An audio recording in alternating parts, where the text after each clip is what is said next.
लेकिन दोस्तों, इन साइड भी मुज़फ़्फ़र में खुशामदीद। भारत के chief of defence Anil Chauhan ने आज एक तकरीब से खिताब करते हुए इंकशाफ किया है कि ऑपरेशन सिंदूर में वक्फा आया है, और यह वक्फा इस वजह से आया है कि भारतीय फ़ौज की तैयारियां मुकम्मल नहीं थी, और अब भारतीय फ़ौज अपनी तैयारियों को ख़ास तौर पर ऑपरेशन सिंदूर जब दोबारा शुरू होगा उसके लिए जनाब मुकम्मल कर रहे हैं, और ऑपरेशन सिंदूर बहुत जल्द दोबारा शुरू होने का उन्होंने इंकशाफ भी किया है। अब अगर देखा जाए तो भारत के chief of defence Anil Chauhan के इस ऐलान की एक बड़ी ही ज़्यादा सिग्निफिकेंस है, क्योंकि ये ऐलान अपनी जगह पर दिलचस्पी का हामिल भी है, और इसके अंदर इस बात का एतराफ़ भी मौजूद है कि भारतीय फ़ौज जो है वो इस जोगी नहीं थी कि वो पाकिस्तान पर अटैक कर सके। पाकिस्तान पर अटैक उन्होंने कर दिया, फ़ौज तैयार नहीं थी, जिसका खमियाजा उन्हें शिकस्त की सूरत में उठाना पड़ा। दूसरी इंपॉर्टेंट बात यह है कि भारत के चीफ ऑफ डिफेंस का ऑपरेशन सिंदूर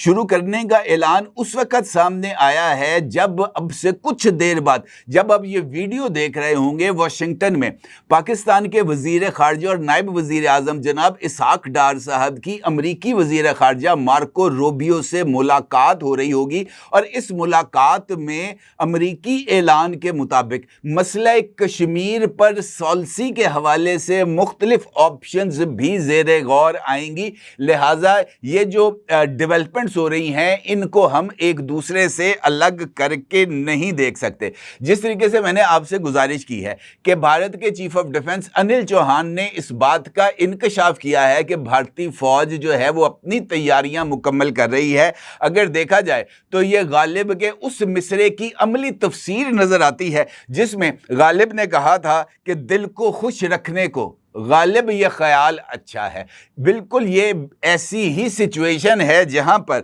भारतीय फौज के इस ऐलान, धमकी या खुशफहमी, आप इसको जिस तरह मर्जी, जिस मर्जी तनाजुर में रखें, ये एतराफ़ शिकस्त ही नज़र आता है। भारतीय फौज के हवाले से जो डेवलपमेंट्स हैं वो बहुत ही ज़्यादा मज़े का केस हैं। एक जानिब भारतीय फ़ौज के सरबरा अनिल चौहान इस बात का एतराफ़ कर रहे हैं कि जनाब तैयारियां पूरी नहीं थी, और अब भारतीय फ़ौज जो है वो अपनी तैयारियों के अरूज पर है, जबकि इससे बिल्कुल मुतज़ाद बयान भारत के एयर चीफ की तरफ से सामने आया है, और भारतीय एयरफोर्स के सरबरा अमरप्रीत सिंह ने इंकशाफ किया है कि भारतीय एयरफोर्स में तैयारों की शदीद किल्लत है। भारतीय एयरफोर्स के पास मौजूद स्क्वाड्रन्स की तादाद 36 से कम होकर 29 हो गई है, और भारतीय एयरफोर्स को एयर चीफ के मुताबिक हर साल नए 40 जदीद तैयारे खरीदने की ज़रूरत है, और भारतीय एयर चीफ के मुताबिक भारत को मुस्तकबिल करीब के अंदर नए तैयारे की खरीदारी मुमकिन नज़र नहीं आ रही। यानी भारतीय एयरफोर्स ने अपने हाथ खड़े कर दिए हैं। तो इसका मतलब यह है कि भारतीय फ़ौज की तैयारियों की भैंस पानी में चली गई है, और यह भैंस अब दोबारा निकलने का इसका इम्कान नज़र नहीं आ रहा। तो इस सूरत में भारत के चीफ ऑफ डिफेंस जो डुगडुगी बजा रहे हैं वो इनफैक्ट अपनी आवाम को मुतमईन रखने की एक कोशिश के सिवा कुछ नहीं, क्योंकि अब ऑपरेशन सिंदूर के हवाले से राज्यसभा हो या लोकसभा हो, वहां पर 27 और 28 जुलाई को ऑपरेशन सिंदूर को ज़ेरे बहस लाया जाएगा। इस पर ओपन डिबेट की जाएगी, जिसके हवाले से भारतीय हुकूमत ने खुद ऐलान कर रखा है कि जनाब इस मामले के ऊपर 18 घंटे जो है वो लोकसभा में और 12 घंटे जो है वो राज्यसभा के अंदर बहस होगी। तो सिचुएशन ज़रा थोड़ी सी गंभीर नज़र आ रही है। अब अगर हम भारतीय एयरफोर्स के ऐलान के ऊपर बात करें तो भारतीय एयरफोर्स के जो अप्रूव्ड स्ट्रेंथ है वहाँ पर ये तैयारों की, वो तकरीबन 40 स्क्वाड्रन्स हैं। 40 स्क्वाड्रन्स का मतलब ये है कि भारतीय फ़ौज के पास जो मजमूई तादाद है तैयारों की वो 250 से ऊपर होनी चाहिए। अब अगर ये तादाद इस वक्त 36 और अब 36 से कम होकर 29, तो इसका मतलब ये है कि हमने तो महज 7 तैयारे गिराए थे। ये बाकी तैयारे जो हैं वो किधर चले गए? कहीं ऐसा तो नहीं कि वो तमाम एयरबेसेस जहां पर पाकिस्तान ने अटैक किया था वहां पर जो मौजूद हैंगर्स थे, ये तैयारे उन्हीं हैंगर्स के अंदर नीस्तो नाबूद होकर रह गए? और अगर ऐसा है तो ये इनफैक्ट एक और एतराफ़ है जो भारतीय एयर चीफ की तरफ से सामने आया है, और भारतीय एयर चीफ मुझे ऐसे लगता है अपनी हुकूमत की लुटिया डबोने पर तुले बैठे हैं। अब अगर मैं आपके सामने चंद हकीकतें रखूं तो हमारे सामने सूरत हाल और भी ज़्यादा वजाहत के साथ सामने आ जाएगी। भारत ने 1963 के अंदर MiG-21 तैयारे इंडियन एयरफोर्स में शामिल किए थे, और मुख्तलिफ मराहल में इंडिया ने अलग अलग तरह के 700 से ज़ायद MiG-21 जंगी तैयारे खरीदे थे। और उसके बाद भारतीय फ़ौज की और भारतीय एयरफोर्स की जो स्ट्रेंथ थी तैयारों की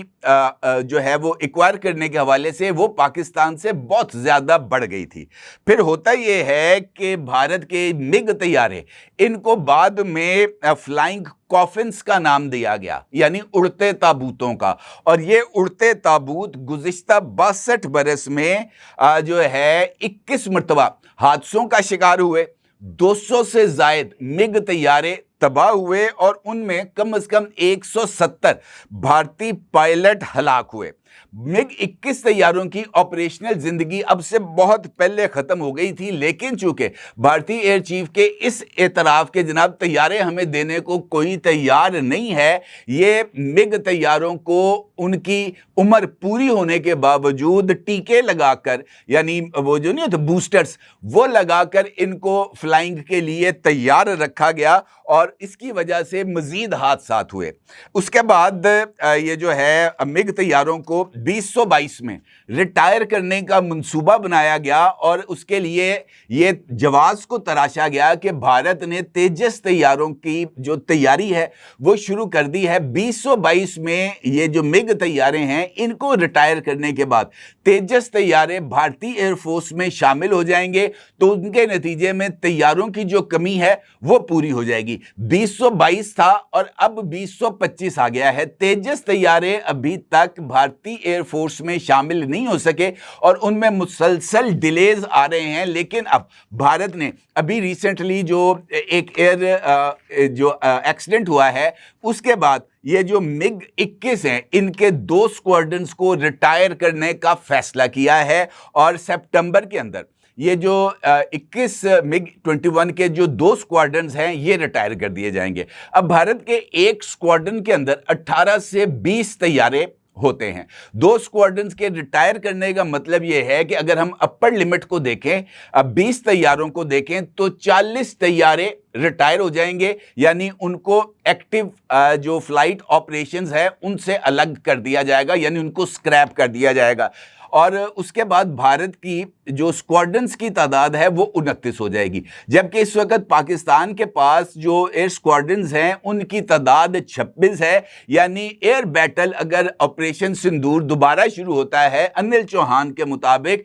तो पाकिस्तान एयरफोर्स और इंडियन एयरफोर्स के पास आलमोस्ट एक जितनी तादाद के जहाज मौजूद होंगे। लेकिन यहां पर भी ट्विस्ट है। ट्विस्ट इस वजह से है कि भारत को कोशिश के बावजूद न F-35 तैयारे मिल रहे हैं, जिनके बारे में नरेंद्र मोदी ने जनवरी के अंदर डोनाल्ड ट्रंप से मुलाकात के दौरान ख्वाहिश का इजहार किया था कि हम आपसे F-35 तैयारे खरीदना चाहते हैं, और 40 तैयारों की उन्होंने बात की थी। लेकिन अमेरिका की तरफ से रफाल तैयारों का हाल देखने के बाद F-35 तैयारे देने के हवाले से किसी तरह की कोई यकीन दहानी नहीं कराई गई। दूसरी ऑप्शन थी उनके पास Su-57 यानी सखोई तैयारों की 5th जनरेशन, और रशिया के साथ मुतअद्दिद मर्तबा Su-57 का मुद्दा उठाया गया है भारत की तरफ से। अभी रिसेंटली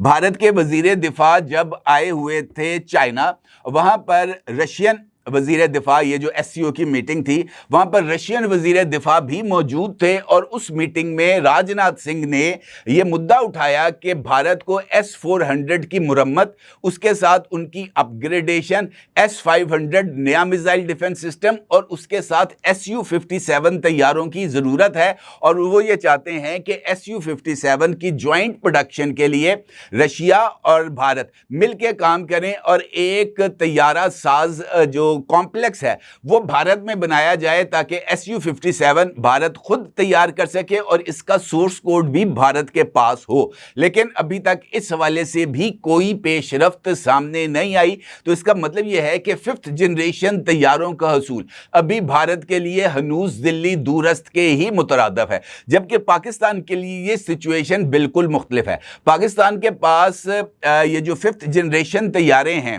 J-35, ये पाकिस्तान के पास अगस्त के अंदर इसका पहला बैच यानी एक स्क्वाड्रन पाकिस्तान को रिसीव हो जाएगा, जबकि दूसरा स्क्वाड्रन पाकिस्तान को मिलेगा 2026 दिसंबर तक। यानी इब्तदाई तौर पर तकरीबन 18 से 20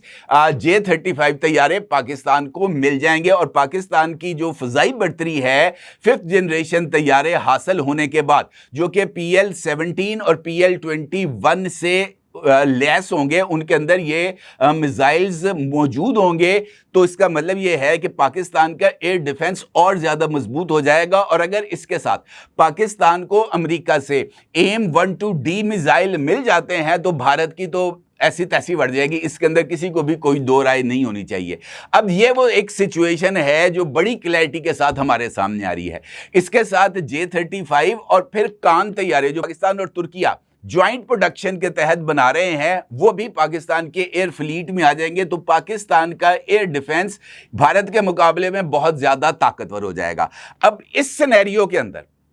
अगर भारत का चीफ ऑफ डिफेंस इस बात का इजहार कर रहा है कि जनाब हम ऑपरेशन सिंदूर के लिए तैयारियों को जारी रखे हुए हैं, तो फिर वो तैयारियां किस मार्के के लिए हैं, किस तरह वो लड़ाई लड़ी जाएगी, ये एक बड़ा ही $1 मिलियन क्वेश्चन है। मुझे ऐसे लगता है कि ऑपरेशन सिंदूर के नाम पर मोदी सरकार जो भारतीय अवाम को चूना लगा रही है, ये महज इसके अलावा उनको टोपी पहनाने के अलावा इसका कोई और मकसद हमारे सामने नजर नहीं आ रहा। हद तो ये है कि अब ये भारतीय हुकूमत जो है वो ऑपरेशन सिंदूर से बहुत देर तक जो है ना वो अपने पल्लू को छुड़ाती रही है, लेकिन ये एक ऐसी जोंक है जो उनको चिमट गई है और ये जोंक ने उनका जो है ना वो साथ नहीं छोड़ना। भारत ने आज तक इस बात का एतराफ़ नहीं किया कि कितने तैयारे गिरे, कितने रफाल तैयारे गिरे और कितने फौजी जान से गए पाकिस्तान की तरफ से जवाब मिलने के बाद। लेकिन अब सिचुएशन मुख्तलिफ होती चली जा रही है। भारत का शहर है बठिंडा, ये मैं आपको जो खबर दे रहा हूँ ये 100% ऑथेंटिक भी है और भारतीय अखबारात की रिपोर्ट है जो मैं अभी आपकी खिदमत में पेश करने जा रहा हूँ। भारतीय शहर बठिंडा में 7 मई को रफाल तैयारा तबाह किया था पाकिस्तान ने, उसका मलबा गिरा और मलबे के नीचे दब कर जो है उस मलबे का निशाना बने 2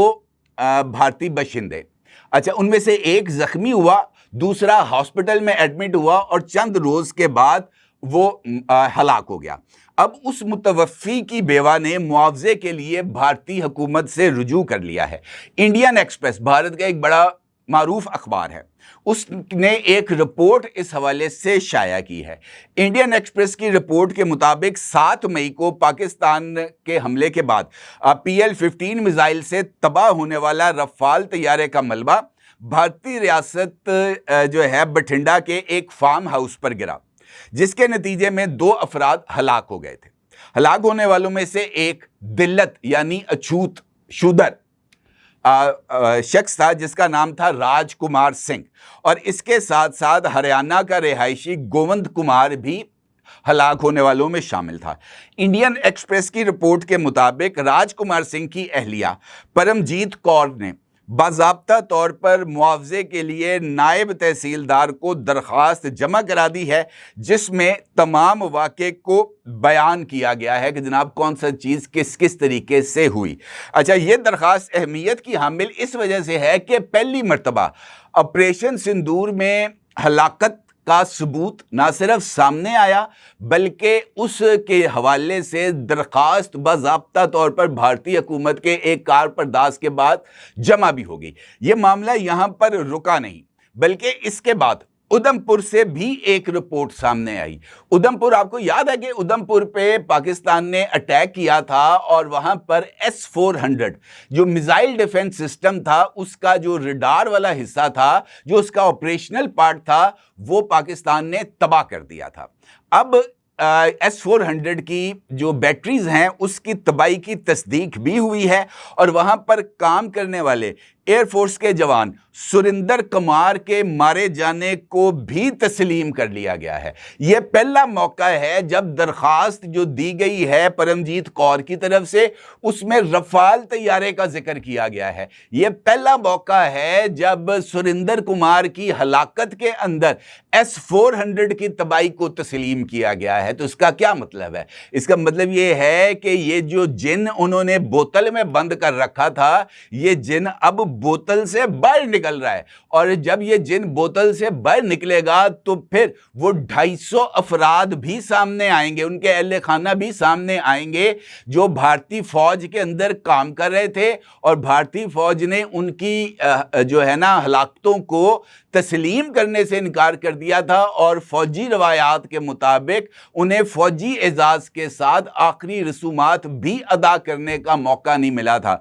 देखें, फौजी किसी भी मुल्क का हो, वो अपने मुल्क के लिए लड़ता है और किसी भी फौजी के लिए यह बहुत बड़ा एजाज होता है कि उसकी मैयत को उसके मुल्क के झंडे के साथ जो है ना उसकी आखिरी रसूमात अदा किए जाएं। भारतीय हुकूमत इस वजह से जो है ना घटियापन के आखिरी लेवल पर चली गई कि उसने अपने फौजियों को अपने झंडे में आखिरी रसूमात भी अदा करने का जो है ना उनको एजाज नहीं दिया।